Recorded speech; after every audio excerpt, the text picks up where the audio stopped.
Hello and welcome to The Telescope. Every week we bring you a fresh insight from the biggest car market in the world. Today's car is the MG ES5. That's its Chinese name. In Europe, it might be called the E5 or just the MG5.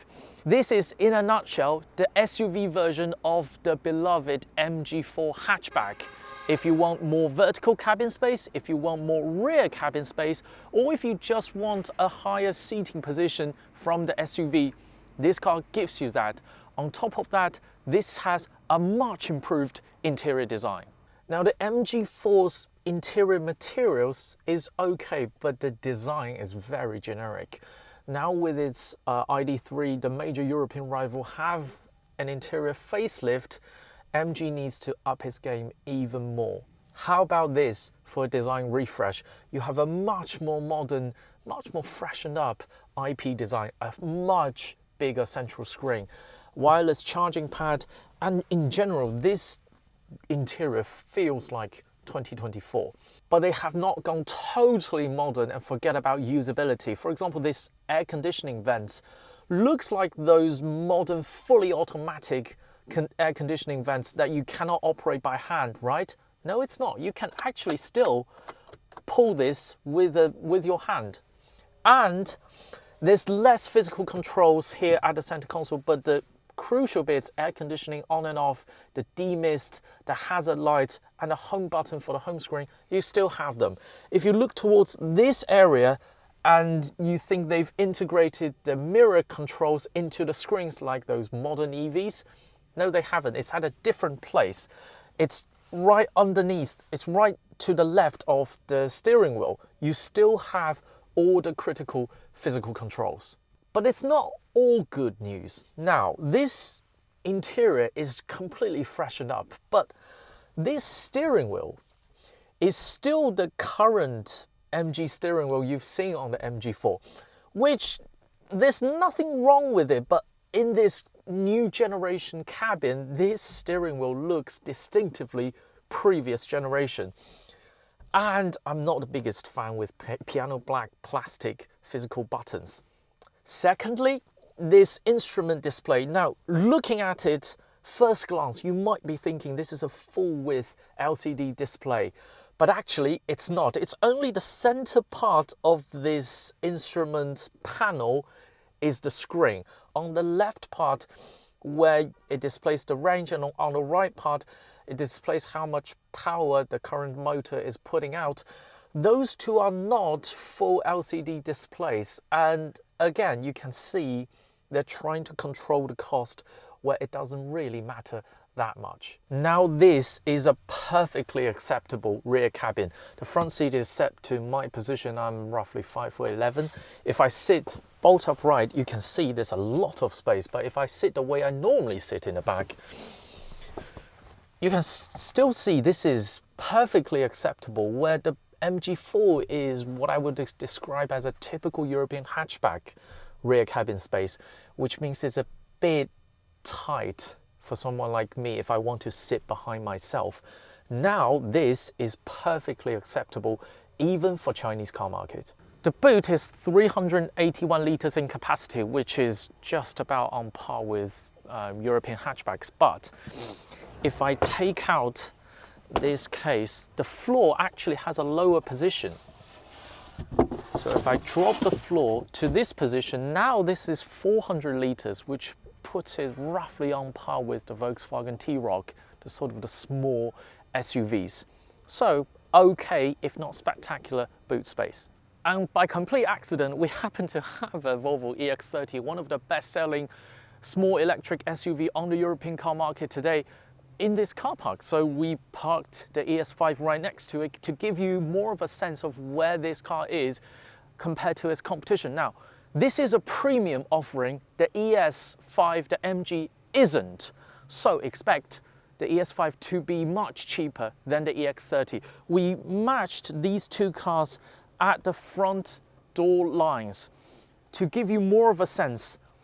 So at the front door, you can already see these two front cabin space are virtually identical. But when you step to the rear cabin, watch these two door handles. Now the MG ES5 is that much further because this car has that much more interior space in the back. I can sit behind myself in the MG ES5, what I definitely cannot in the Volvo EX30. On the move with the MG ES5, now this is on the same platform as the MG4.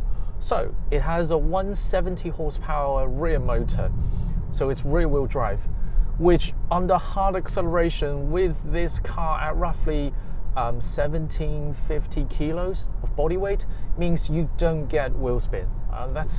I think that's a slight advantage compared to front wheel drive cars where under hard acceleration the front wheel will search for traction a little bit. It's not that fast. This is roughly 8 to 9, maybe closer to 9 seconds to 100 kilometers acceleration. But it's not slow, it's adequate. We are driving the bigger 62 kilowatt hour battery today. It's rated at 525 kilometers CLTC, which is more like 430 kilometers WLTP. And this car has heat pump like the MG4. It's a very inexpensive extra in China, which is roughly 2,000 renminbi. But this might be different for Europe. Talking about equipment, on this top spec, you have wireless charging, you have heated and ventilated front seats, you even have active aero shutters at the front cooling intake. Now, all of these, and including the lane assist, lane keep functions, all of these, in China at least, is only available on the top spec. Now, that's less than ideal, but all of these may be different for Europe. For example, a lot of the active safety equipment is a regulatory requirement in Europe where it isn't in China. Dynamically, this car feels like a MG4 with more suspension travel. MG in the press materials actually gave us some hard numbers on the chassis behavior. The one thing I remember is the roll gradient, which is roughly about 4.3.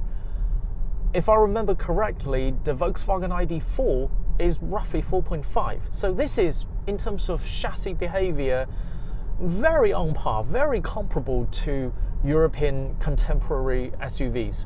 And we are driving today in Chongming of Shanghai, which is a very remote area of Shanghai where we can drive slightly faster than we should be. And it's difficult to fault this chassis. It's even on some big jumps, on and off the bridges, big vertical jumps, it still has very acceptable controls. One thing both me and my cameraman noticed is this car's surprisingly good wind noise control. Below 100 kph, below 62 miles an hour, we both noticed a distinctive lack of wind noise around the mirror A-pillar sort of area. Of course, when you pick up to about 120, 130 kph, you are going to notice wind noise. But I drove to this test drive in my China spec Volkswagen ID.3, and this is a noticeably quieter car than the ID.3, and this is a taller riding SUV. I think I should mention this car's weight. This top of the spec with the 62 kilowatt hour battery with more space is identical in weight to the current 52, 54 kilowatt hour spec ID.3 Pro. The ID.3 with the 52 kilowatt hour battery is roughly 1760 kilos. This is just about the same weight with more battery and much more space. On summary, this is a perfectly competent small electric SUV. On European pricing, because of the EU tariff, this car probably won't even enter Europe. But for UK, we are probably looking at a £31,000 starting price for the smaller 49.2 kilowatt hour battery. With this, the top spec, you're probably looking at £35,000. We've showed you the Leapmotor B10 a while ago, and now looking at this is a dead-on rival for the Leapmotor B10, similar in size, 4.5 meter-ish, small electric SUV. It will bring you the dynamic media test drive of the Leapmotor B10 as soon as we can. And if you want to see a comparison between this and the B10, let us know in the comments. But yeah, for the British buyers at least, now you have two perfectly competitive small electric SUV for you to choose from. That is all from the Telescope today. If you enjoyed this video, keep watching, keep subscribing. More videos coming along very soon.